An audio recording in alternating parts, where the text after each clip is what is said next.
Capital FM 94.8. নিকোষ কালো অন্ধকার থেকে আমার সঙ্গীর আমায় ডাকে। একদিন জাতের সঙ্গ পেয়ে আজ নিঃসঙ্গতায় ডুবছি।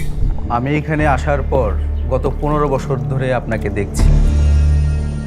সুফি সাধক লেখকেরা ভালোবাসার বিষয় নিয়ে অনেক কথা লিখলেও কেউ এটা লেখেন নাই যে ভালোবাসা মানে মৃত্যু। অসীম সৌন্দর্যের মুখোমুখি হলে মানুষ অসহায় হয়ে পড়ে। আমি সারাক্ষণ রূপার দিকে তাকিয়ে থাকতাম।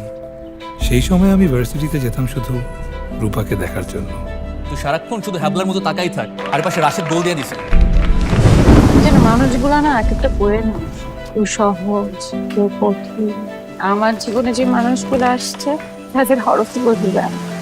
আমার জন্য তোমার ভালোবাসা যদি কখনো শেষ না হয়, তাহলে তুমি আমাকে নিয়ে আগাও। প্রেম ও যুদ্ধ কখনো পরিকল্পনা মাফিক হয় না। তুই কি মেয়েটাকে সত্যি ভালোবাসিস? বহুবার ছেলের হাত পা ভেঙে দিবি, যেন জীবনে খাড়িতে না পারে।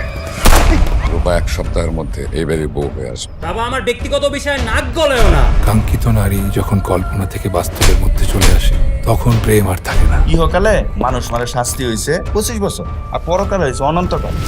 ভালোবাসা আর ঘৃণা আসলে একই মুদ্রার 2 পিঠ।